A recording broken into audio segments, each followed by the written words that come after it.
professor of health policy at OU at the Dublin campus at the medical school. So I'm a non-clinician medical educator who works with DO students to essentially help make sure that they understand the context of medicine, political policy, business, things like that, with the understanding that increasingly to be an effective physician, to work well with patients and increasingly diverse patients, patients from vulnerable populations, underserved populations, you need to have a broader sense of medicine beyond the traditional doctor-patient relationship that we talk about populations, we talk about social determinants of health, which is the proposal, the workshop that Deb had asked me to do today. So I want to start with just a couple comments, and really, if this is like it was last time, I'll make my comments and then we'll all have a conversation and see where we are. I want to state very clearly, I'm here at this conference. I'm a very strong supporter of single payer, and I say that because sometimes people hear what I'm about to say and then say, "Hey, why are you saying those other things?" And for me, my relationship to the turn to social determinants comes from what I identified to be a really important paradox that actually has particular poignance here in Ohio. So, for example, we have 2 of the top 5 ranked children's hospitals in Ohio, yet we're 43rd in infant mortality. Why? Okay, that's weird. We have the Cleveland Clinic. We have fantastic practitioners. We have wonderfully brilliant medical researchers, dedicated clinicians of all sorts, right? But that doesn't seem to be the difference maker that is for the challenges that are facing us right now. And I also just want to stop and say, I train medical students, so I think doctors have a really important role to play. I think nurse practitioners and RNs and APRNs and PAs and social workers and the entire healthcare team has a really important role to play. But the focus of this session was beyond what we might talk about being traditional medicine, right? Meaning the clinical side of things, the proper medical institutions, to think about the way in which social determinants might be a part of the conversation we need to have as advocates for single payer. I want to say also that, in talking to medical students, I also talk about the importance of being a new kind of doctor. So no longer is it sufficient to think of yourself as a clinician, in my view, as, I'm going to focus on being the best I can for my patients. Increasingly, we need doctors who identify as public health professionals, who understand public health, who see their patients as members of communities, as parts of populations, who understand a little bit about their families, who understand the communities they're living in, who understand the design of the city. Gentrification, segregation, transportation, food deserts, those things have to be on clinicians' radar screens for them to effectively diagnose the issues before them. I also want to start by saying,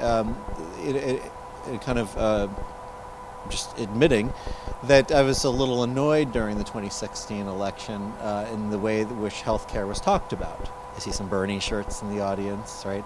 And we all know what went down, but let me just mention 2 observations I had.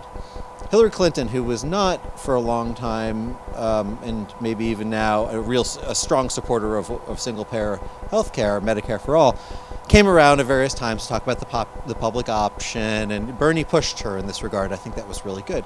But if you went on Hillary Clinton's website, you would get about 12 pages of very detailed policy prescriptions, most of which were about tweaking the ACA, increasing our federally qualified healthcare system.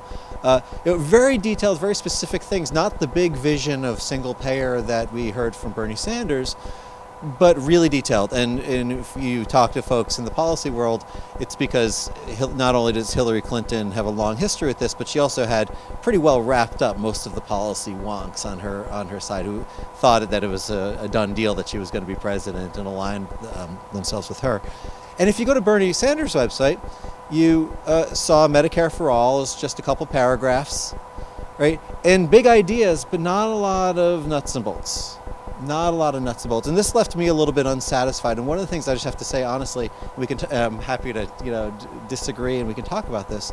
I worry a little bit that single payer becomes a little bit of a slogan, that Medicare for all becomes a bit of a slogan without any of the policy sophistication or appreciation for the difficulty that it provides us with. I'll point you to Harold Pollack, who's a professor at the University of Chicago, one of my favorite people writing about these things. And Harold has some really great articles talking about just the logistical challenges. Medicare for all, and we can't delude ourselves about this, Medicare for all requires rewriting tax code, redoing labor laws. It's the tentacles of healthcare are so deep within our system that I think sometimes when I hear people talking about Medicare for all, it sounds like a beautiful but often overly simplistic thing, and I think we need to realize the number of people we need on board to be able to think about this. So I want to have a little bit of a richer discussion around those things, and I appreciate you pointing to the improved Medicare for all as well. Again, I'm a huge advocate of single payer, but I think that we're at a point now where we have so many more opportunities, especially with the Republicans potentially screwing up things even more and maybe driving more people to think about single payer, that we actually can, if we have some answers, we can be there to help people. One final thing about this on the Bernie issue, to my mind, if Bernie had said a couple of things, it would have been much more pleasing to me. So for example, why not start to think about the population between 55 and 65 who really got left in the dust by the Great Recession, and we could have talked about, let's go to 64. Let's go to 63. There's so many Americans who just want to get there. They're just desperate to get to Medicare. And I didn't hear that kind of discussion in coming out of Bernie Sanders, and I wish that there had been a little bit of that kind of like some of the detail. I wanted just to say, look, we all support single payer, that's why we're here, but we all, I'm guessing, unless some of us have beautiful fantasy worlds we're living in, which I would like to be in that world, we know it's a slog. It's down the road. 2015, 2020 is the earliest. I think that's nuts still. I think this is a long time process, and so we can do two things at once. While we have our vision, we also need to start to think a little bit about the fact that our state is in a pretty bad shape in terms of our health. I mean, we're average at best with most things. Several things we're really bad at. Right? And let me just give you an anecdote. Actually, I was rather upset last year. I was at I don't want to give too much detail because I want to keep anonymity, but I was listening to somebody at a SPAN conference talking to somebody who had lost their health care and was really desperate. Right? And this person was saying, yeah, that's why you need to support single payer. That's why, and I thought, no, that's not the conversation you have at that moment. That moment is desperate. That moment needs help. That person needs help at that moment. You don't talk to them about the big vision about single payer. You say, what can we do to help you now? What can we do to bring you into our world, to get to know you, to become part of your life world, to become part of your community? Rather than talking about single payer and having single payer conferences, we probably need to go plant trees with people. And what do you talk about while you're planting trees? You talk about things and then you grow to trust one another, to know one another. And I don't think we do enough of that. And I also think that anecdote about, is not just anecdotal. I think that sometimes it's the forest for trees problem with this. And that's where the social determinants, which are about structural issues that are within our state and within our country, that if we did have a single payer healthcare system, let's say magically passed tomorrow, we'd be in trouble because we have a very sick state. We have massive inequality, right? We have massive segregation. We have school system, school systems that need a lot of support. If you look at the county rankings that I had provided in the back of the room there, our counties are so unequal from county to county. You all know this, but I wanted to mention that. So what are some of the areas that we're talking about here? Well, we're talking about things like, despite the fact that we have these great medical institutions, right? Well, I mentioned 43 and infant mortality. Our adult smoking levels are very high, right? Drug overdose, as you know, Ohio is the epicenter of the opioid epidemic and remains so. Food insecurity, the cost of healthcare itself, right? Thank you, Mary Taylor, for being such a great watchdog on these insurance companies and making sure that they're premium. These kinds of, we're not in a good space with this. I think one of the metrics that I think is particularly frightening is Ohio has now moved down to 48 out of 50 for immunization, right? I mean, that's scary. So, I mean, and let me just say again, I know a lot of people at Children's Hospital here in Columbus. They are working hard on this. They are trying desperately, but the currents are against them. And if we were to layer a single-payer system on top of this, I don't think, what we need to do, so here's the big argument I'm going to make before we open up for conversation. What we need to do is to think about building these connections over this long term as we gesture towards single payer, so that we have relationships, so that we have diverse relationships, so that we have a diverse, racially, ethnically composition within SPAN, LGBT folks, that we think about who we are and what kind of relationships we have with other institutions and other organizations. But also that we actively talk about these health disparities with knowledge, the numbers, know where Ohio stands. Because I submit that every percentage that we can move the needle on any number of health issues will be political advantage for us in thinking about single payer. If we get those smoking rates down, single payer becomes cheaper. It becomes a different kind of discussion. Layering single payer and talking about tax bases for a very sick state is very hard to do. And I mean, we don't even have to go far to realize the stakes here. Colorado just tried to pass a single payer system and they failed, and they have some of the best health metrics in the country. It's also interesting, by the way, Colorado, people talk about it. I think it may have or it's in the top couple lowest states for obesity, but they also have the fastest growing obesity rate in the country, right? So you also have to look at trends in addition to numbers that exist currently. A couple just quick more points. Do you all know about the Oregon Health Study from the 2008 situation? So in 2008, Oregon had a very tricky situation, and so they had 90-something thousand people who were Medicaid eligible, but not nearly enough money to pay for all those people, so they ended up doing a lottery. They decided as a state to do a lottery.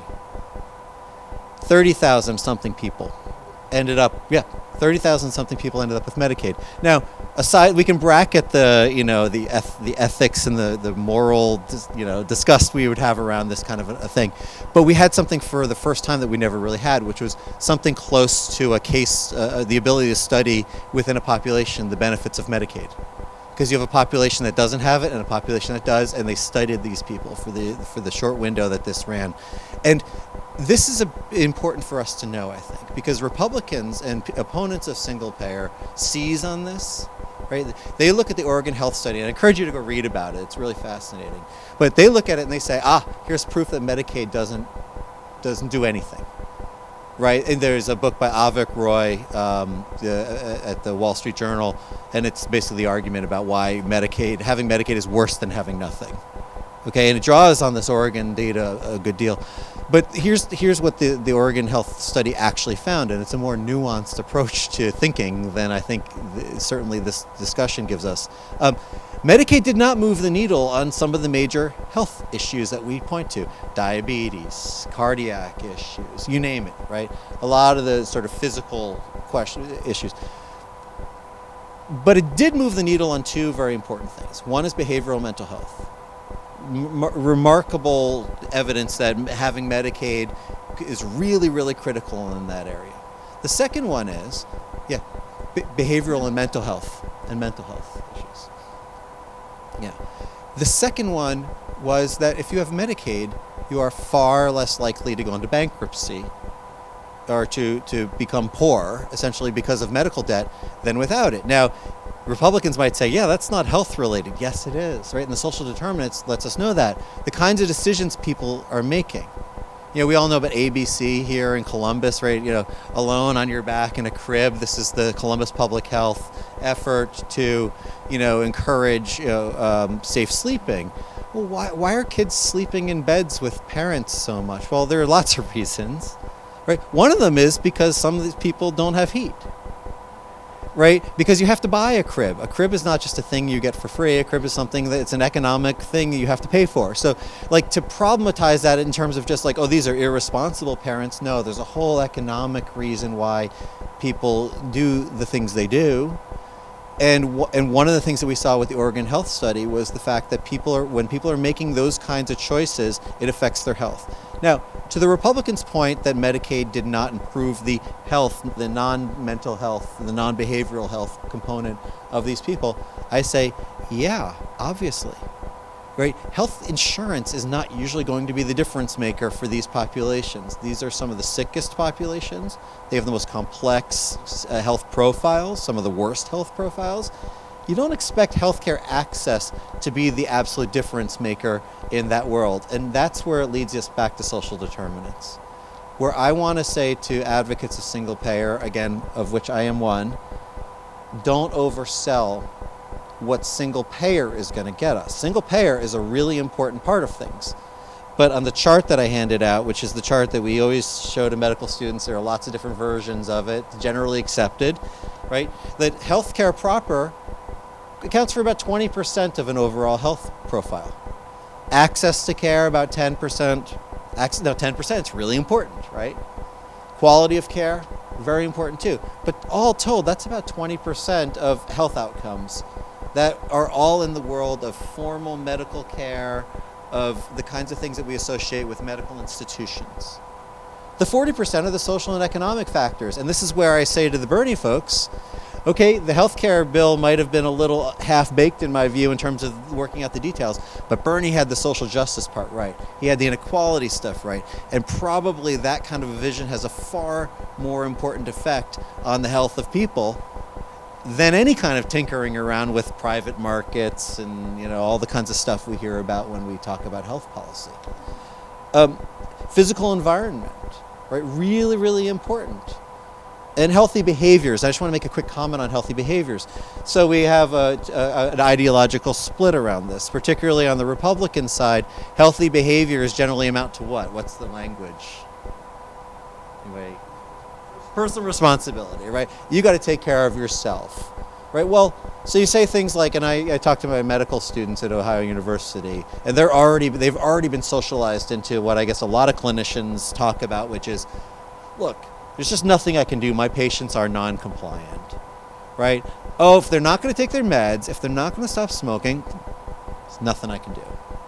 To which I say, yes, there is, if you had a public health-minded focus on these kinds of questions, but also patients being non-compliant is not because they lack personal responsibility. There are complex reasons why people don't fill prescriptions, why they don't take them. Not smoking is a really complex social phenomenon, right? And to reduce that down to personal responsibility so that we can wash our hands of it as a society is not going to yield better results. It's going to punish certain people, and we could charge them co-pays and rate the cost of their insurance more because they're so irresponsible. But that's not going to solve the problem here. So in a way, what I wanted to do is to just put on the table for discussion this question of, as we're moving towards single payer, what can we do to make sure that we are thinking, we're both clear on what single payer can do and what it can't, but also that we're talking about social determinants, so that we're talking about these issues in a deeper way to see the entire picture here. There's one thing I do not like about the map, which is if you read it in a certain way, it makes it seem like these things are separate. And they're not, right? So a good physician in 2017? My God. I'm still pretending it's November 6th, 2016, and I had the champagne, It's still there, by the way. So, no, but physicians who understand the social and economic realities of their patients, who engage them. I have to say, I just came back from Cuba last month. I took students down there, and the physicians are really involved in their patients' lives. Now, some Americans might be a little creeped out about, like this one doctor said, yeah, I just show up to my patients and they're having dinner, and I say, yeah, there's a lot of salt. You need that, right? But their patients seem to like it. They're like, their doctors are in their neighborhood. They're part of their family in a way. And this becomes a much more kind of like persistent social part of addressing these issues. Less stigmatizing, less you better do this or you're failing. So I think that that's something to consider. Let me just ask a couple questions as we move into the discussion then.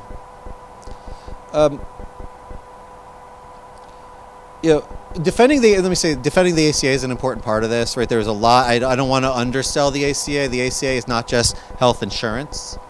There's a lot of wellness stuff in there. There's a lot of community health stuff in there. There's a lot of investments that, if funded correctly, could and are engaging on the social determinant side of things. It's not just providing formal medical care. So defending the ACA has got to be part of this as we go along. But how could we think about single-payer advocacy and social determinants together? How could we make just think about where we live in our houses, in our neighborhoods, about our meetings here, part of an ongoing discussion that doesn't just have the focus on the health care or the health insurance part of things, but is actually engaging constantly this question of addressing things today, tomorrow, and also we could use our political advocacy to some extent, not just our relationships with our neighbors, but how we vote, the kinds of conversations we're having with people. Who are some groups that we should be partnering with that might not even know what single payer is yet, but that are probably more affected by the kinds of things that we're talking about than even some of us in this room would be? And who are these people? And how do we talk with them? But I think the more general point I want to just end with before opening up here is, how can we advocate for single payer while remembering that single payer is probably not the thing that is going to make us healthy? And how do we link single payer to a deeper form of social justice advocacy? So I'll just stop there and let's talk about this. Yes? First of all, don't think of it an awful lot of people don't know what single payer means. They don't realize that it's paying for all medical care out of a single public fund. But George Lakoff says that there are all sorts of negative connotations in some people's minds. And when you talk about Medicare for everybody, you're trading on the fact that Medicare and Social Security are the two most popular government programs that we've ever had. That's the case for using Medicare for all. Now, Medicare for all, Medicare doesn't pay for as much as it'd like it to pay for. Right. So in SPAN, we want to say improve Medicare for all. We want Medicare to pay for things that it doesn't currently pay for. Mm-hmm. So the basic point for those of you who don't know George Lakoff, he's a linguist. I don't know where he is now. He's Stanford, is that right? Berkeley. He's a UC Berkeley linguist. Yeah. Don't Think of an Elephant is his book that a lot of Democrats were circulating for a while. Well, he has a new one now. A new improved Medicare for all. Right. But I think that the point is well taken that how we talk about things matters. Although that's still on the side of selling single payer and the insurance side of things and how we talk about that, which I think is important. Even the naming of Medicare was a little controversial in '65. There were some debates internally in the Johnson administration about this language. I mean, how did the word care become a bad word? Yeah, how did they do that? That's some rhetorical gymnastics. Also, the problem with single payer, in my view, is that people don't like to even think they're paying for anything. Right, so there's a book I recommend highly. It's by Suzanne Mettler. It's called The Submerged State. The title kind of says everything. Most Americans don't know. These libertarians out there like, hey, I want to live in a liberty. I dare you to live in that world for a day. You don't know how much taking care of you the state is doing. The water you drink, the things you take for granted. So making people aware of just how much regulation actually is like helping them, about having an essential health benefits package, how you don't know what you're buying when you're looking at an insurance contract. But the federal government is saying, we want to make sure there's some floor here, so you don't just get junked. Because when do you learn that your health insurance plan is crap? When you need it, right? So, but to your point, the language really does matter on some level. But I also think the language matters because from a social determinants perspective, to remember. Now, I've interviewed a lot of people in some of my research projects on the south side of Columbus. nobody is on Medicaid in the South Side. They're all on CareSource. Now this is interesting, right? No, now there's an important part to this, which is that Medicaid is stigmatizing. So the state's ed and CareSource says skillfully, you don't have to say you're a Medicaid patient. I'm a CareSource patient. Good for you. Then you don't have to deal with the stigma of being on Medicaid. The problem is, with the submerged state, is that then people don't know that Medicaid is a government program. Just like keep your government hands off my Medicare, that kind of stuff. The Obamacare, ACA stuff, right? It turns out that I totally missed this one, by the way. I thought the ACA, Obamacare stuff that Jimmy Fallon or whatever was making fun of, and it was like, I thought that stuff was just like ridiculous. But it turns out a lot of people who voted for Donald Trump did not know that they had Obamacare. Like, okay, missed it. So yeah, I think that's a really, really well put thing, yeah. When I think of social determinants, I think my hero in that area was the pediatric doctor in Flint, Michigan, who issued the warning about lead in the water. And, you know, in that case, no matter what any healthcare person would have done, would that have stopped. And she stuck her finger in the dike and said, you've got to fix this, or all our kids are going to be screwed up for their lifetime. I think she was a hero in that she named the environment as a real source of problem that no single-payer system or any healthcare system would have attended to. Yeah. So I think she was a real hero in that. And I think of issues like environment, hunger, these issues that are, you know, supposedly just human service sorts of things are much more of medical determinants than anybody realizes. You know, it strikes me, we're in a room here with lots of bottled water. You know, it just drives me nuts, right? Because we have this great resource called tap water. You know, I don't know if anybody realizes there's free water. You know, so like, for me, things like banning, like if I could, in my building in Dublin at High University, I would love to get rid of bottled water because we have perfectly good water, and we're all paying for it. Right, no, exactly. So that's an example of something where, like, to just call attention to the fact that in our taxes is clean water. And now, if it's not clean water, now, by the way, if you have bottled water, then people can buy out of bad government, right? So if everybody had bottled water, and that's what they did in Flint, right? They said, oh, here's filters and here's bottled water. You know, but if everybody's all in, and this is, by the way, the same logic as single payer. If everybody's all in and you can't get out of it, then the most powerful people use their political power to fix the system.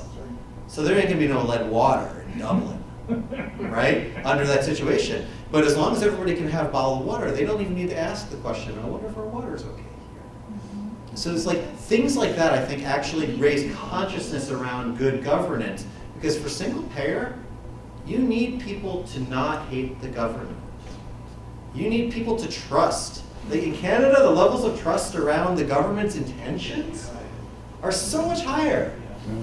You know, and we're going to need that. And that means that we're going to need to start to have conversations with people about why certain neighborhoods have terrible water systems, and Stambaugh, Elwood, and South Columbus, why there's so much like crap in the ground, right? And why asthma rates in this neighborhood, which turns out to be a neighborhood with high percentages of people of color, right? Why is that? Because if we don't do that, then people are not going to be able to get to the point where they say, no, I think this is a shared resource that we should all opt into and pay for together and unite us. Right? Yeah. Two things. One, you might want to comment, and I always found this to be remarkable, the whole Gini coefficient thing, about how just simply, it doesn't really matter what your income is. It's whether it's the differential between the rich and poor that has the greatest impact.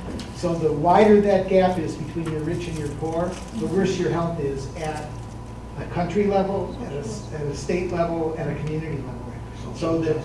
So there's that, and nobody quite understands, as far as I know, why that differential is more important than the absolute amount of money that's Zip code, not gene code, too, right? Yeah.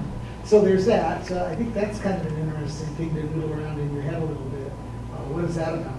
I think the other thing that was popping in my mind as you were talking about this is that given if we do have a single system that covers everybody and we all pay for all of it, no matter how we look at it, maybe people will pay more attention to, well, wait a minute, we can't afford the kind of healthcare system we want unless we do the basics. You know, we've got to do the basic public health things. We've got to have walkable communities. We've got to make sure that our food system is right, that our water systems are right, that our breathable air is correct, that our housing that we're giving people is correct, because all of those things spill back into healthcare costs if you don't do it. And you can go and show clearly, because now there are worldwide examples of taking care of the basics and what that means, including income inequality. So I think that the more we can, I agree with you, talk about, yes, it's fine to have a single payer system, but we don't do the basics. You should be doing the basics too. And I think for all the flaws in Obamacare, one of the things that did happen, and of course it's the first thing that the Republicans wanted to throw out, right, was just this, you could call it piddly relative to the total amount of money we spend, you know, $10 billion or so of additional support for public health efforts. Right. When the payback is probably fivefold for every dollar you spend on these kind of issues, like the social determinants or the housing or the environment or appropriate schools or on and on it goes. There's huge payback there, and it's relatively quick. Let me mention one point to that. Actually, before I forget it, I'll come to you next. But like this gentleman, you said social justice. You know, Yes. But also in the Health Policy Institute of Ohio documents and a lot of the literature, social justice is clearly important. Social cohesion is something that's been declining in Ohio. So that's just our relationship to one another. Going out of our houses, seeing each other, being in physical spaces, that takes us a long way. And it certainly doesn't help that I live in Columbus. It's one of the most segregated cities in the country. I mean, it's like in the top 20 list, right? So that is a huge problem. Also things like, I live in Grandview, I'm a huge part of the problem. The gutting of the school tax base, where people of means move to Grandview or Bexley, and then they don't pay into the Columbus City Schools, and everybody says, yeah, I would never live in Columbus, the schools suck there. Well, why do they suck? Right? So like that's a really important thing. Let me just, before I come to you, one point about I want to make a point about longitudinal analysis here. In societies that have single-payer health care, you have data. We have terrible data. Maybe you have some kids on Medicaid, and maybe they, and then they go and they get a job and they're in private insurance, gone, right? And then they reappear at 65 on Medicare, and we say, I wonder, what matters early on? Now, we have these studies that just happened recently, or over the last 10 years ago now, showing these pre-K studies, linking pre-K to prison, and showing look, I know it's money you got to invest, but your kids aren't going to go to jail if they go to pre-K, so pay for it on the front end. You're going to pay for it later, right? But we're really bad at longitudinal thinking. Congress members run for 2 years, and it's the next election. They just need to throw red meat every time, right? Getting people to actually think longitudinally about this is important, but societies with single-payer systems, like Denmark, they have tons of data. They can figure out where hotspots are, they can reallocate resources, they can go after things. We can't do any of that because a lot of that data we can't even get because it's private. Right. They won't even give it to us. Yeah, they're selling it. So it's that part of single-payer. That's why HIPAA passed. I would love to talk about. No, I think HIPAA is actually a big problem. And it's in Cuba, we were taking students through these places, these clinics, and this woman, she's getting an ultrasound, a pregnant woman. She's come on in. It's 13 students sitting around. This woman's getting an ultrasound. She's like, so hi, how are you doing? Oh my God, this would never happen in America. These people are open. They're not afraid. Right. And I think that's an amazing thing. Social cohesion. Yeah. Yes. Along those lines, Newark, Ohio has a project. It's called the Newark Think Tank on Poverty. And the whole mission is to involve the people in the lower income communities in Newark into the agencies that affect them. So they're trying to get seats at the table on the United Way board or on the Jobs and Family Services board and try to promote what do you want to happen, and we don't see too many folks here that would fall into the lower end of the income spectrum. Perhaps on our, they don't have a seat at our table. By the way, And too much. You know, In I'm not Columbus, saying- and I don't know about where all of you are from, but in Columbus we have health advisory boards that Columbus Public Health facilitates. Yeah. And these are in different communities. There's 5 of them, I think.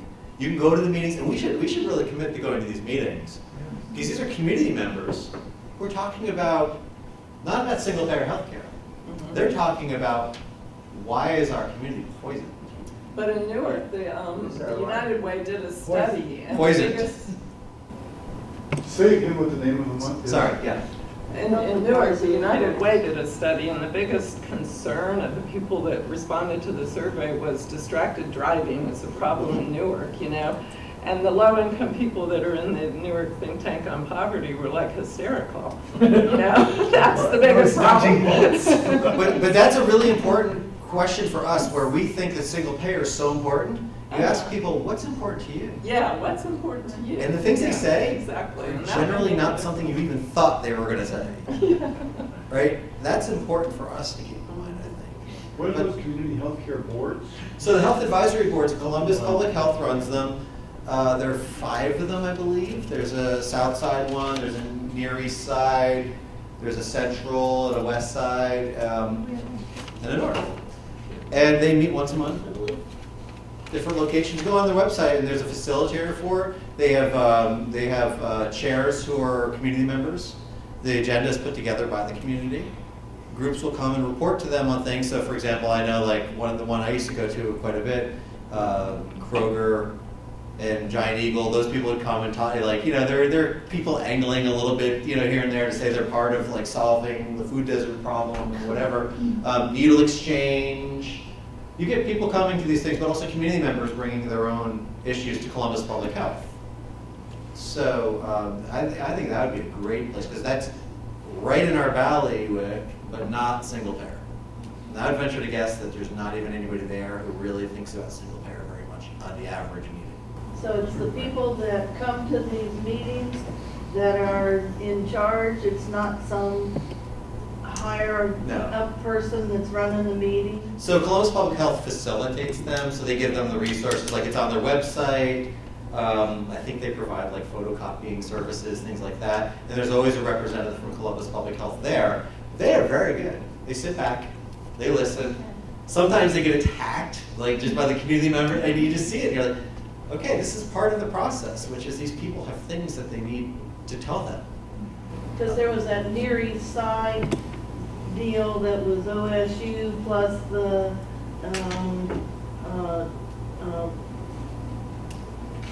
low housing Mhm. development thing, and they invited the public to come, but they already had an agenda made up and it was a done deal before they even invited the public. Yeah, that's not how this works or how it's Okay, supposed to work. Good. But yeah, I had never really thought about this group with those groups, and it would be a wonderful thing. I think it'd be a great place to start, especially to build new connections. Yeah. Yeah. What else? Yeah. Did you mention a book, was it Deep State? The submerged state. So Mettler's basic argument, and she has one chapter on healthcare. Mettler, M-E-T-T-L-E-R. Mettler's basic argument is people don't know where, in the United States, we've basically hidden the state, right? Because people don't like to, you know, they don't like to acknowledge the state, or this is like my care source example.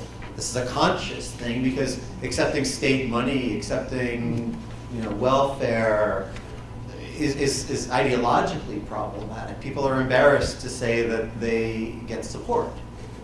So what's happened is that the state's kind of gone underground. That's why I made my libertarian joke, which is the libertarians who say, oh, we need like the state to go away. I'm like, you don't even see what the state does for you. You don't see the benefits of the taxes you pay. You don't think about the quality of your water because you don't have to. You don't have to think about the air quality, except when you do, when it's really terrible and then people start going. But in general, there's a lot of good in there. But our conversation right now is still just, oh, the state's this terrible thing. Donald Trump wouldn't have existed for a day without the state. Right? But he wants to just sell it because it's so terrible. And then far back and then in front. You mentioned earlier the care source as a provider for Medicaid to kind of hide it because it's a stigma to be on Medicaid.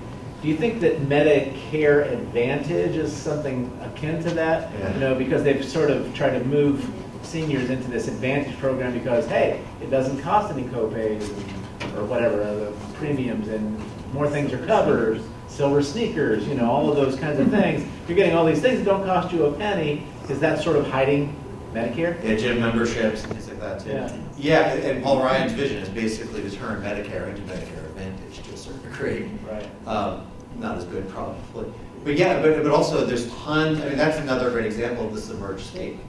The Medicare Advantage is heavily subsidized by the federal government. Right. Like I tell this to my students who, are advocates of free markets and medicine and all this kind of stuff, right? They don't realize that their residency programs are funded by the federal government.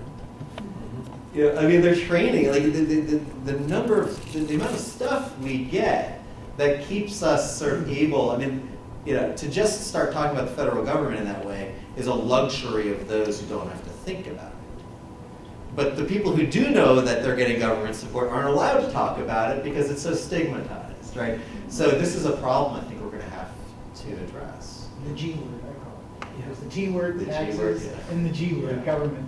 Actually, let's come to him because he has. Well, actually, I was just going to add on to what was just discussed, that there's an ideological war, that, that government is a bad thing, and that's something we're going to have to fight with single payer.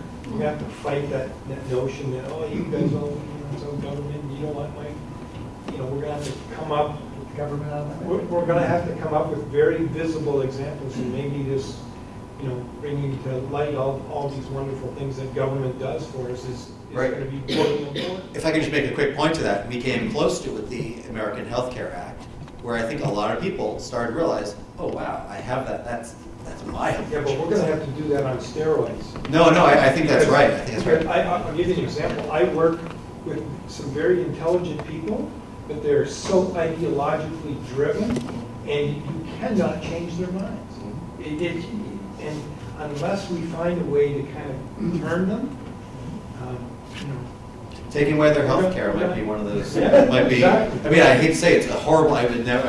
I know. But I want Donald Trump to fail miserably, but like if it requires compounding the misery of more people, like that's a really conflicting sort of thing.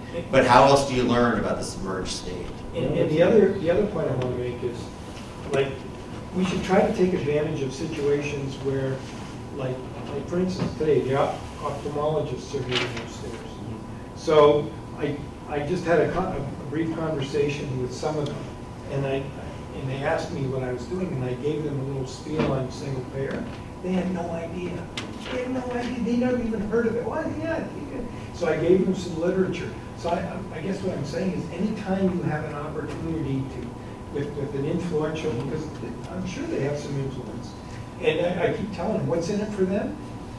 Insurance companies, simplicity, lower cost to them. I mean, all this stuff. So, we got to barrage these sort of groups, and like another one, like corporations. Right? Corporations whine for years and years and years about the cost of healthcare, and and how their employees are dissatisfied with copays going up, with premiums going up, blah blah blah. Maybe we need to have Chamber of Commerce type setting meetings with these, vice presidents. I think that's absolutely right. I want to note. And No, those are, anyway. I appreciate the comments, but I also just want to note, because I think it is kind of interesting how we keep gravitating back to the health insurance market, right? I mean, that's the trick with the social determinants, is that the social determinants are so like deeply embedded that it is kind of like that. I just want to note that that's how the last session went too, where we kept coming back, and I'm kind of like trying to be a little bit of a counterweight on that. I think I'd be remiss if I didn't turn to our award winner in the front I want to get back to framing, Lakoff and so forth, and I'm getting a little bit weary of hearing about big government. I think we need to reframe it and start getting into the lexicon of right-sized government, to point out the hidden things. What investments can be made that improve a whole lot of things, be it infrastructure, environment and so forth, that ultimately have payoffs in health as well as well-being and income. Yeah, and I think we all catch ourselves from time to time, even around the government, right? You say, oh, yeah, government, like, you know, it's just like so much red tax time. But no one ever says what is the right size. Right. For our population and our GDP, what is the right size of government? It's probably about what we have. Yeah, You know? But there's a great prejudice against that. And the whole thing that's happening in Washington in terms of tax cuts and changes in the healthcare system are meant to reduce the role of government. Well, that's an ideological mission that's at odds with ours. It's not like we're advocates of big government, but I mean, this whole discussion's a joke in a way when you're talking about $46 million or $60 million going for Pentagon spending or whatever. You know, like when you look at the whole budget, or like Donald Trump says that his trips to Florida aren't that expensive, but they're like 3 times the cost of the National Endowment for Humanity's entire budget, right? And that's the enemy. Yeah, like, come on. Like, you know, we can at least start, but yeah, you're right. I mean, being sophisticated and knowing the numbers is really important, I think. I try to tell the medical students I work with, the federal poverty level, they better know it. But I asked them on the first day of my Medicaid lecture, what is the federal poverty level? Anybody know? Family 4 is usually the one people point to. 16,240. Well, family 4 is for like 24 or something, right? But my gosh, the responses I get back, $80, $90, $120,000. Yo, you work with Medicaid patients, you better have some sense of what inequality is. Also, don't have one of these George Bush moments where you don't know the cost of milk. Yeah. Or what the minimum wage is. Look it up every year, right? And stay attuned to that, because that keeps you grounded to thinking about, like, when you're talking about single payer, like, what are people's lives like? And that more, like, on the ground every day. One of the things I've learned from interviewing lots of people, particularly on Medicaid or care source, is that they don't really care about politics. Like, their issues are not our issues that we've been talking about a lot today. Their issues are very much about, like, how am I going to pay my rent this month? Right now. And I'm choosing between heat and, you know, and food and medication, right? So like that, it's a different way of talking about life. And then, like I said, while you're dealing with those things, you can also start to talk a little bit and maybe mobilize around voting or supporting in other ways. But I don't think going to those people and talking about single payer is at all the thing we should be doing. I think we build connections with them. Like I said, plant trees and talk about single payer. But don't go and say, hey, would you like to talk about single payer? They're like, no, I'm busy. Right? I think that's really important. Yes, Bob, you go away from it. Sorry. If I could go back to the care source issue, and a little anecdotal story. I went to visit a state legislator yesterday, trying to get him to endorse our bill in the House. And he jumped to care source as something he was familiar with in healthcare, because his company apparently made some money by doing the legal side of care source, whatever that was, I'm not sure. But he was insisting that they really do a good job. And he says to me, well, under your plan, would care source disappear? I said, I really have no idea how we would deal with that. He didn't seem to be happy with that answer, and he was really defending care source as a perfect response to Medicaid. It brought in business. And I'm assuming it brought in business, and that was his reason for saying it. But I don't know enough about that to make it. I will say one thing about Medicaid. I mean, some of you may have even thought about this yourselves. There are a lot of people in private health insurance plans, whether they're employer-sponsored or individual, who are really resentful towards Medicaid because its like list of services are so good. It actually is a model of what actually should be included in a healthcare plan. And these people who are getting ripped off by their employers at these plans at tons of cost sharing are like, again, why are those undeserving poor people getting better benefits than me? Because that's what happens when the government needs it. Thank you. Yeah. Yes. It's interesting that, just so you know, originally the panel of benefits that are available under Medicaid, that was supposed to be Medicare's panel of benefits. But what the right wing said at the time Medicare was being debated was, if you give all those benefits to seniors, you'll overuse the system. You know, that they need to have money out of their pocket. That's why it has to be a 20% copay on doctor visits, because those greedy geezers will be in the doctor's office all the time. And the AMA was, you know, right there along with them. So they wanted to model the 80-20, 80% Medicare, 20% out of your pocket after private insurance, and they didn't care about Medicaid. That's for poor people. But for these seniors, who have been paying in particular, participating in insurance to some extent and participating in the doctor's offices with that private insurance to some extent, they wanted it to be just like private insurance. And so but the original benefit package that was proposed was the Medicaid benefit package. So we're running to about 3 minutes left, and I know we have a question here, and you wanted to say something else? Yeah. No, just start here real quick, yeah. The devil in all of this is the great communicator Ronald Reagan. Because Ronald Reagan said government is not the solution, it's the problem. Yeah. Yes. And that's the genesis. Now, he did one other thing too. Prior to Ronald Reagan, the marginal income tax for the super wealthy was very high. During 53, during the Eisenhower administration, it was 91%. And Ronald Reagan also got that marginal income tax. Right. Now, that means that super wealthy then that money doesn't trickle down. And I think this is part of your issue that you were addressing, John. So we need to get that income tax up, but it's not going to happen when the government is controlled by the Republicans the way it is. But we need to understand it anyway. So next year when we pay our taxes, we should all just tell everybody how much we're really thrilled. But no, really, like they're kind of like, oh my God, it's tax day, and then you hear people on the left be like, I paid so much. No, like this should be a celebration day. I'm kind of kidding, but not really. I mean, Canadians, especially in BC and elsewhere, the time we spend in Canada, you see people like, oh yeah, we gotta raise our taxes to pay for the healthcare system. It's more important. You get the last point. It's not a matter of big government or small government, is who controls the government.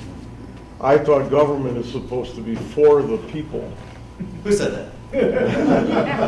And we see laws and template laws printed out by ALEC and distributed across the country, especially here in Ohio and other places. But why is it that we have lost control of our government who's supposed to represent us? Shouldn't the government be doing for the greater good, not certain corporate structures, getting laws passed that are in their favor, getting tax breaks that are in their favor, getting welfare for corporations and the rich? So with regard to the social determinants, which I think this nicely brings us back to, let me just say, if we look back in a year from now, and this room is 3 times the size and far more diverse, I guarantee you that means because we're identifying the social determinants and we've retooled our message to be able to communicate to people who are much more vulnerable than many of us are, that we would have an expanded net. I mean, really, the composition of organizations is very much a sign of the kind of power that's behind it. And I think we can kind of keep our temperature, keep taking our temperature with regard to that. But it's also to your point about democracy, right? If you see, a march of, if you see a march of like a certain segment of mostly white people, you're not there yet, right? If you see people of one class or another, you're not there yet. And if we know this because the Republicans, they know this pretty well. We're starting to see right now with the repeal attempts with the Affordable Care Act, they know that it's very hard to take away things from people when the people like the thing. Now they had this nice run of people not knowing they had the thing. Now people kind of know they had the thing. We have never, correct me if I'm wrong, we have never taken away a social benefit from 24 million people with the stroke of a pen. If I were them, I'd be very careful. And they are being careful. Come back to Mr. Reagan for a moment. Say whatever you want about Ronald Reagan. He knew how to keep coalitions together. Look at Trump. Oh, you got the Freedom Caucus, which is a funny word for Tea Party. Yeah. Right? Oh, we got the Tea Party back on board, and he just lost the moderates. Oh, man, really? Come on, can you come on board? No, because I'm going to get destroyed next year politically. This is fun to watch as long as they don't actually pull it off somehow. But we're seeing the fact, I think that we need to read this in terms of actual politics. that these people, the reason why they can't keep this coalition together is because there are actual stakes here that people are starting to realize, and they can't keep both of these factions happy. And I hope that remains the case. But we need to just keep building through that time. We can't wait for the next election. Well, that's nice to say, but if you have to work 2 jobs in order to make your rent and pay, for medications and stuff, you don't have time to join the SPAN. Right. That's the problem. And so the people have kept the low-income people having to like grovel and try to make ends meet, and they're so focused on that, they don't have time to focus on other stuff. One of the things I do know about the people that you're talking about who are just strapped. I mean, they're taking care of kids and working 3 jobs and just trying to find a way, right? I mean, they'd love to even own a car somewhere. But this is also community organizing 101 in a way, right? They're not coming to us. We got to go to them. So we got to find out what the weekend events are. We got to find out where the picnic is. So Children's Hospital does a lot of work at the south side of Columbus. And you go down there and you say, well, they have a day where all the kids play at the playgrounds and they have like cabling, right? You have the health advisory board meetings where it's in their community because they're not coming to whatever this place is, the Quests. They're not. So I think that's an important thing, and also to realize the sort of privilege of these kinds of organizations that we're all taking this time to do this because each of us is committed in a way, but we're probably self-selected because we're lucky in some regard that we can. Not that we don't have our struggles, I don't want to say that, but you're not going to expect boatloads of people on CareSource from the south side to say, hey, there's a healthcare thing going on in wherever this is, Worthington, right? So I think that's important. I think we get one more point back there. Yeah, working on developing logistics for the petition drive that's coming up on, and one pattern I've identified is in logistics there's push supply where you go out and you deliver supply to the units that need them wherever they might be, and then there's pull supply where on rotation they come back to a central facility for resupply. And what you're talking about there and going on and finding people, that would be push supply. I don't want to get into other details about the petition drive strategy. I've got some new stuff though. But what you're describing there was push supply. And that's going to be very necessary, particularly in the rural areas, because they can't afford to come to a central facility for resupply, so to speak. Guys, thank you so much. This was really One last issue. The petition drive to undo the gerrymandered congressional house is about to start in Ohio. The drive will be starting about May 15th, so be aware and be ready to take some petitions and go out and get some signatures. ready to sign.